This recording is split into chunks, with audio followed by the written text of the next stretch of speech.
Quedado en un tema que es importantísimo, ¿no? La agenda de nuestra clase obrera, pero también estabas dando toda una perspectiva, también una retrospectiva del pasado y de lo que es una visión de esos 2 años que venimos hoy viviendo con todas y todos en este contacto permanente diario. Agradecido por entrar a tu cotidianidad, Carlos. Las elecciones del 30 de julio de este año de la Constituyente, el 54% de votantes que tuvimos en la elección de gobernadores el 15 de octubre de este año y la victoria de ayer refleja que nuestro pueblo chavista entendió definitivamente los orígenes de la guerra económica, entendió quiénes son los verdaderos responsables de la guerra económica y desde luego no va a caer otra vez en la trampa de, con esta ofensiva tan fuerte que tenemos en contra nuestra, dejar la revolución de lado o dejar, digamos que, dejar de votar por consolidar la revolución. La victoria de ayer, hemos dicho varias veces, territorializa el control revolucionario en el país. O sea, tenemos el 98% del territorio rojo-rojito. Desde luego nos permite un piso político importantísimo para la tarea fundamental que ya hemos hablado muchas veces aquí, que es la tarea productiva, la tarea de levantar la producción, la tarea de buscar, de transformar el modelo económico burgués dependiente de la renta petrolera, parásito, en un modo productivo económico socialista, mixto, con participación de todos los empresarios que quieran producir por Venezuela, pero garantizando siempre la justa distribución de la riqueza. Pasamos a la compañera Erlinda, que ella viene de Chicago, Illinois, es miembro de los comités de solidaridad, sindicatos de refugiados, ¿no? En Chicago. Es un comité colectivo que hemos hecho. Como bien sabes, primero que todo, quiero saludar al pueblo y felicitarlo por las elecciones, porque en calidad de acompañante internacional en estas elecciones, con acompañantes de más de 20 países, los cuales fueron testigos con diferentes matices, queremos darle testimonio al mundo a través de este medio de que el proceso de elecciones que se vivió aquí en Venezuela fue un proceso pacífico, un proceso transparente, un proceso del pueblo, donde defendió todo el proceso revolucionario y hubo participación, aunque mínima, de los opositores, tuvieron su espacio, fueron respetados y tenemos mucho que aprender del pueblo venezolano. En representación de la clase trabajadora en Estados Unidos, donde hemos defendido en cualquier espacio, por más mínimo que se haya dado, a través de medios alternativos, ya que los medios comunicativos allá no dan una clara muestra de lo que está viviendo, de los abusos, porque si realmente se necesita ayuda humanitaria, la necesita el pueblo estadounidense, la clase trabajadora, que no tiene ni un seguro. Sus leyes laborales hoy en día están aniquiladas por un decreto que se llama el Right to Work, que está haciendo un exterminio con los sindicatos estadounidenses, y al hacer un exterminio con estos sindicatos a través del Right to Work, afecta obviamente a la clase trabajadora y por ende estamos sumidos en una miseria porque no cuentan con un buen proyecto laboral, no tienen seguro social, no tienen para nada, y aquellos líderes, por ser un país de inmigrantes, no tienen voz, porque cuando se empiezan a levantar a través de las reformas migratorias, los aniquilan, los callan y se invisibilizan. Sí, efectivamente, una pregunta para la compañera. En la última etapa se ha puesto la famosa tesis de la ayuda humanitaria hacia Venezuela, porque nuestra revolución no tiene capacidad de darle, dice de afuera la gente, ¿no? Los medios internacionales, no tiene capacidad de darle alimentos ni medicamentos a nuestro pueblo. El panorama que nos pinta Linda es un panorama que va bien al revés. La clase obrera, los migrantes, los latinos, los compañeros afrodescendientes en Estados Unidos están sometidos a una presión muy fuerte por las transformaciones neoliberales que desarrolla el gobierno de Trump.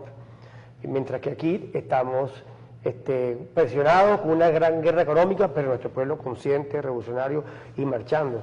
¿Qué opina la compañera de esa matriz mediática de que aquí hace falta una ayuda humanitaria?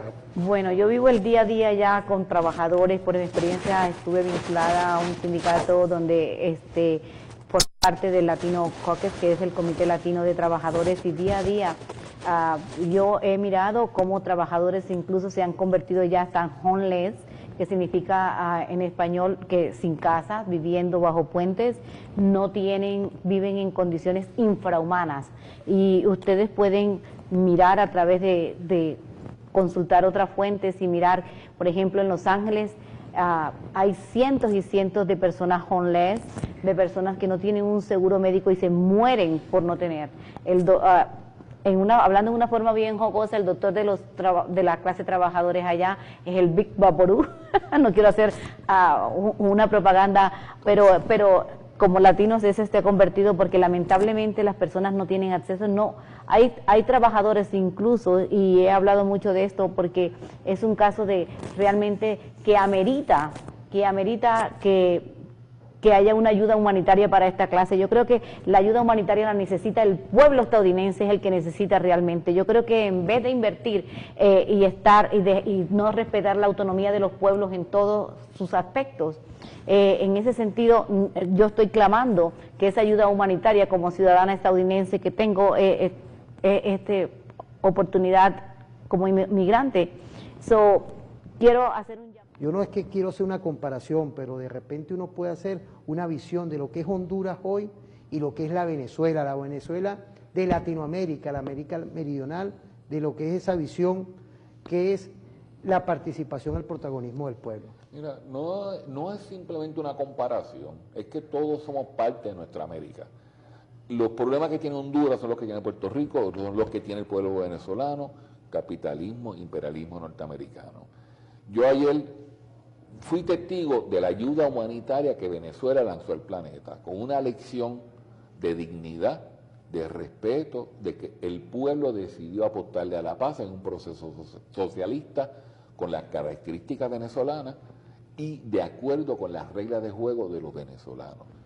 A diferencia entonces de Honduras, donde la oligarquía puso unas elecciones, perdió las elecciones y hizo una serie de trampas.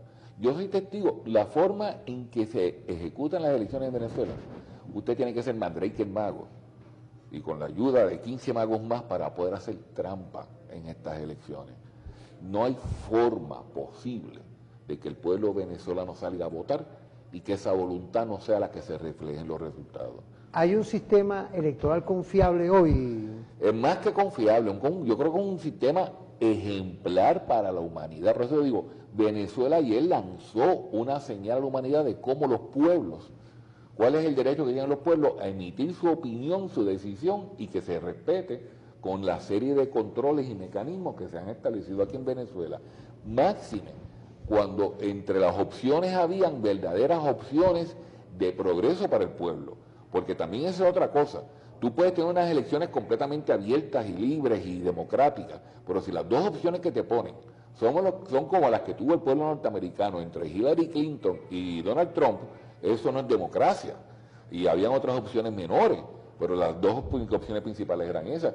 Venezuela ayer tenía opciones reales para las alcaldías y podían optar por una defensa de sus intereses como clase trabajadora, o incluso en varios sitios habían varias opciones de clase trabajadora, pero en otros sitios eso no se da. Eso es una lección a la humanidad y para el resto de nuestra América. Fíjate, y viendo esa visión que la clase trabajadora a nivel mundial que busca hoy reivindicar algo que es importante, que es la calidad de vida.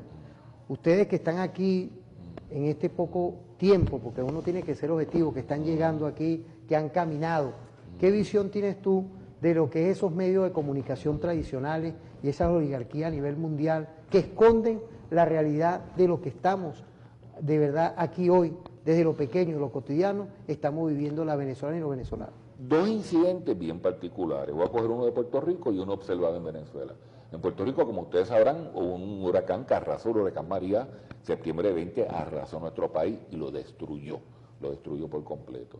Y supuestamente hemos estado recibiendo ayuda humanitaria de Estados Unidos, el gobierno es una colonia de Estados Unidos, y el gobierno y el ejército allí ha estado para estorbar, ha estado incautando material que nos llega de otros países, prohibiendo que ayuda de Venezuela entre a Puerto Rico, que ayuda de Cuba entre a Puerto Rico, que ayuda de Greenpeace entre a Puerto Rico, estorbando, ocupando los espacios en los muelles, que comida y ayuda que llega a otro sitio, ellos son los que están decidiendo qué es lo que entra, qué es lo que no entra. Encima de eso decomisan productos, etcétera, etcétera. Es un desastre. Es un ejército invasor que llegó a ocupar el espacio para reestructurar lo que ellos necesitaban, no lo que necesitaba el pueblo de Puerto Rico. Pero eso se presenta como ayuda humanitaria.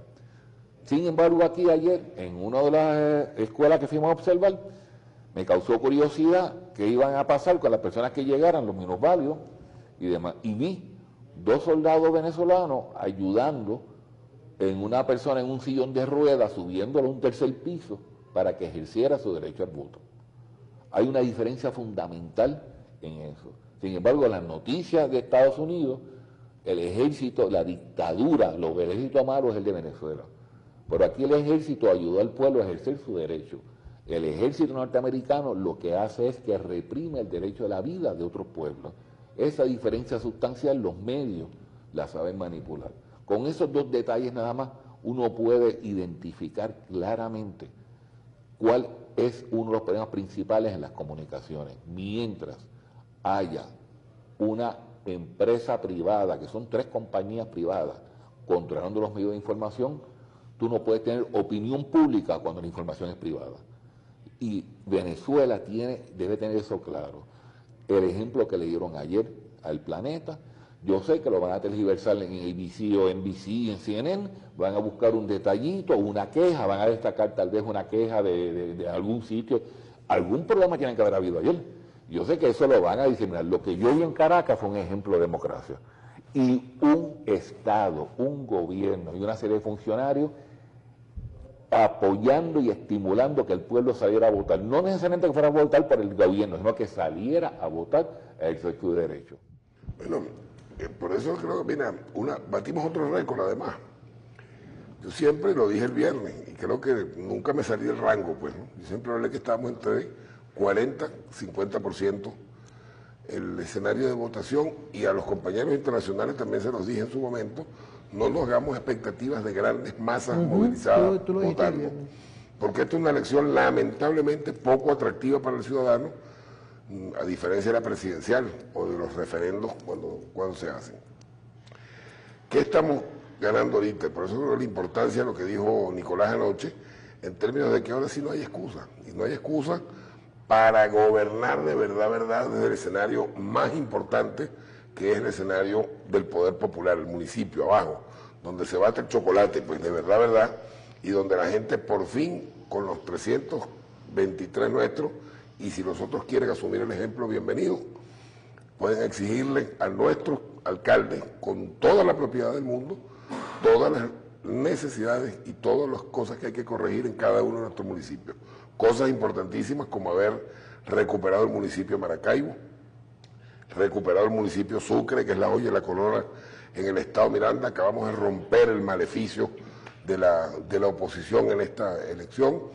Y bueno, y el mapa, como tenía que ser, se tiñó de rojo y más rojo que nunca. Porque además, mi querido Luis, así como digo que no hay excusa, aquellos que fueron reelectos, y lo digo aquí con propiedad, mis hermanos y hermanas que nos están viendo, pongan las barbas en remojo, compañeros, porque en definitiva vamos a la construcción del poder popular. Y desde la clase obrera, no echemos en saco roto lo que dijo Nicolás anoche. ¿Cuál es el gran reto ahorita? Vencer la guerra económica. Sí. Ahora sí, con todos los poderes alineados en una sola voz de mando, que es la de nuestro comandante obrero Nicolás Maduro, vamos ahora por ello, porque tenemos todas las autoridades para hacerlo. Y la clase obrera, por eso, como tú decías hace rato, no paramos, pues en definitiva, ya terminamos este escenario electoral. Bueno, desde hoy mismo estamos reactivando el tema del debate de los consejos productivos de trabajadores. No podemos parar el tema porque en definitiva, con eso, con la media sonrisa que pone Nicolás cuando está picarón, en enero arrancamos en FA con el plan de la patria en función de terminar de acabar y liquidar esta pesadilla opositora de tanto tiempo. Y vamos a ver qué pasa el viernes. El viernes se reúne una vez más la mesa de diálogo en República Dominicana. Para los llorones, compañeros y compañeras, no es que estamos pactando el gobierno con la oposición. lo que estamos obligándolos a entrar por el camino democrático, constitucional, para que en definitiva este pueblo tenga lo que se merece, unas Navidades en paz y la posibilidad de crecer y construir su revolución en el mejor de los escenarios, con la alegría que caracteriza a nuestro pueblo. Bueno, fíjate, los agradecimientos, ¿verdad?, es también para TVFAN, imagínate. Programa único ahorita, con delegados internacionales. Bueno, es a nuestro coronel Osvaldo Coronado y a todo el equipo que está aquí está Enibar, está Montilla, tenemos a Pérez, a Parra, a Carrasquel, que estuvo anoche con Paz, es decir, todo un equipo que busca desde la mañana en lo cotidiano llevarle a ustedes una comunicación a nuestra clase obrera, a nuestra Central Socialista Bolivariana de Trabajadores. Mira, Eduardo, ¿qué visión tienes tú hoy? Porque es Latinoamérica, esa Latinoamérica de Bolívar. Ustedes que están aquí visitando, caminando, yo quiero que tú le des, porque ustedes allá, igual que el Linda y el amigo también de Escoba, de allá de Puerto Rico, Hola. Ustedes tienen una visión de esos medios de comunicación tradicionales. ¿Qué visión tienes tú hoy que están aquí, en la Caracas y en la Venezuela de un pueblo bolivariano? Primero que nada, saludar al pueblo bolivariano en el sentido de que para nosotros de Uruguay es sumamente importante poder estar acá y saludar estas instancias, ¿no?, donde las Fuerzas Armadas y la clase obrera juntas llevando la voz de los más desprotegidos. Lamentablemente en nuestros países no tenemos este relacionamiento con las Fuerzas Armadas, y por eso nos llama la atención y saludamos que en realidad las Fuerzas Armadas estén a disposición de las grandes mayorías y no a disposición, como en la década de los 70, de la burguesía y de los intereses de los dueños de nuestros países. Por eso queríamos saludar esta instancia. Nosotros, como acompañantes, porque fue lo que fuimos ayer, vimos un sistema electoral democrático y participativo. Eso también cabe resaltar, y también en nuestros países, porque a la hora de hablar de Venezuela, muchos intelectuales, muchos políticos de derecha acusan al gobierno bolivariano de que es una dictadura, de que no están dadas las libertades democráticas, y realmente cuando uno recorre, como nos llevaron los compañeros que nos llevaron al Tribunal Electoral a ver cómo era el sistema de votación, cómo se cargan las computadoras para que luego se lleven adelante más de 30.000 máquinas partidas en todo el país, donde había en el entorno de los 1.500 candidatos a ser alcaldes. Esas cosas demuestran la importancia de la democracia y también el ánimo de participación que tiene el pueblo bolivariano. Ayer salió un ejército a trabajar en el punto de vista donde visitamos los puntos rojos, donde visitamos las distintas mesas de votación. Estuvimos en 3 estados nosotros. ¿Estuvieron en 3 estados aquí? 3 estados, ¿no? Sí, sí. Miranda, Vargas y Caracas. Exactamente, y vimos distintas realidades, que eso también era llamativo, ¿no? Tuvimos la posibilidad de visitar complejos, urbanizaciones llevadas adelante por la revolución, y realmente eso nos llama la atención y nos contagia que el proceso de cambio, los procesos de transformación democrática tienen que seguir en nuestro continente, que lamentablemente hoy está siendo golpeado. Nadie hubiese imaginado nuestro continente con el viraje a la derecha que ha tenido en los últimos 2 años. Yo como un país integrante del Mercosur, realmente decirle a los compañeros venezolanos que el Mercosur es uno cuando estaba Venezuela y hoy es otro totalmente distinto, donde en realidad la participación popular está siendo excluida, donde gobiernos como el de Temer, como el de Macri, han dejado afuera a la clase obrera, han dejado afuera a los movimientos sociales de las instancias de diálogo, los foros participativos que compartíamos con los compañeros de la Central Bolivariana.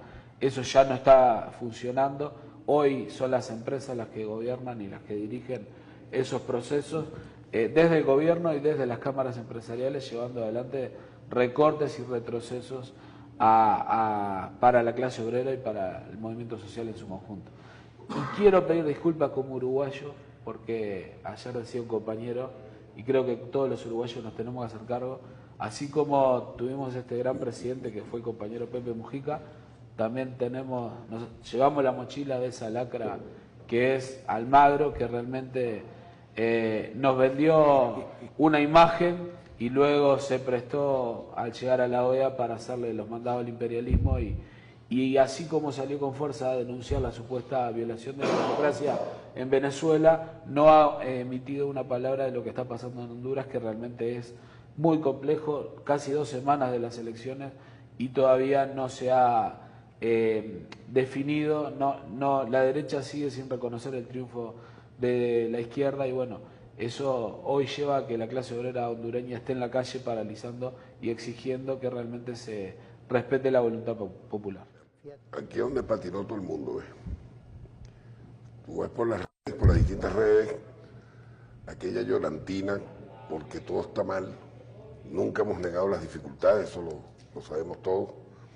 Sin embargo, el viernes rescatábamos algo, yo echaba el cuento que a propósito de estar con Carlos López en Madrid cuando el presidente habló, estábamos en Valencia, y la angustia que nos entró por ver pues al gigante en eso. Recordando un 8 de diciembre.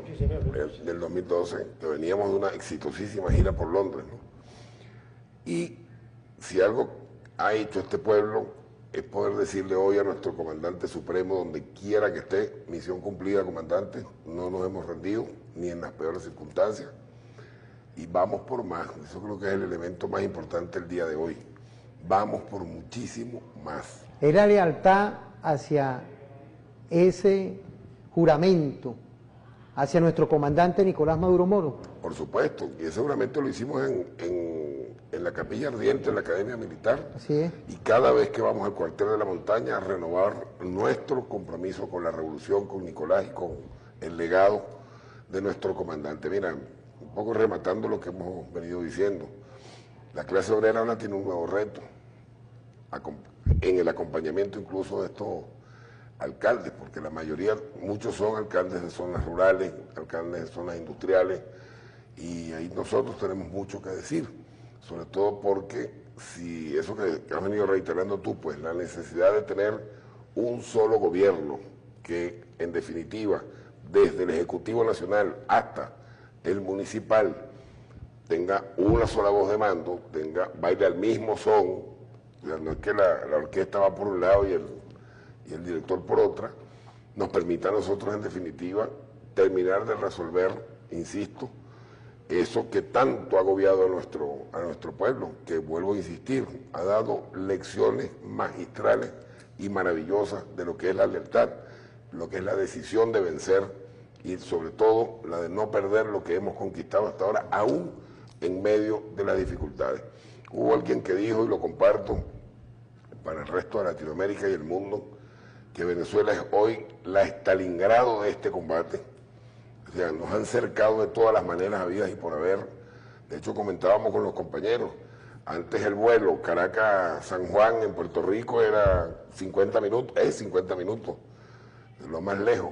Es como de ir también a Santiago de Cuba, que es el mismo trayecto en términos de millas, ¿no? Millas aeronáuticas.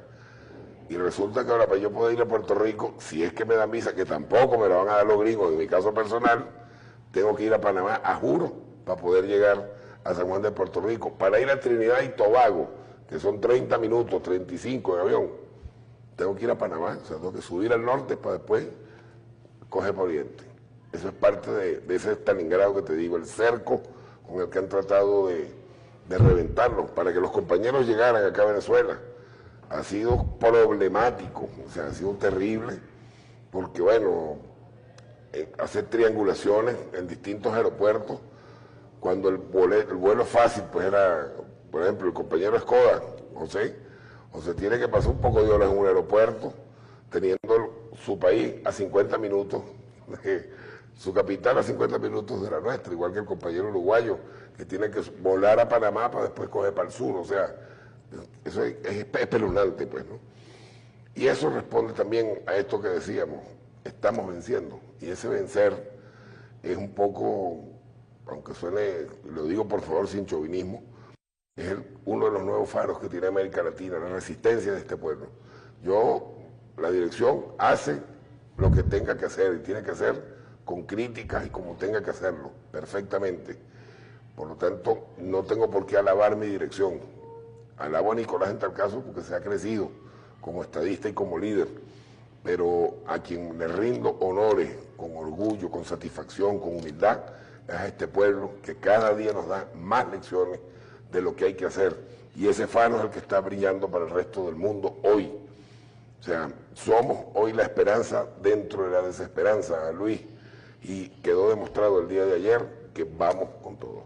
Se despertó un Lázaro colectivo, como lo vimos muchas veces nosotros cuando renacimos con la Constituyente. Por supuesto, y no como el ave fénix, no señor, sino como un pueblo esperanzado, porque nosotros no estamos en la ceniza ni en las ruinas, al contrario, estamos edificando con el legado de nuestro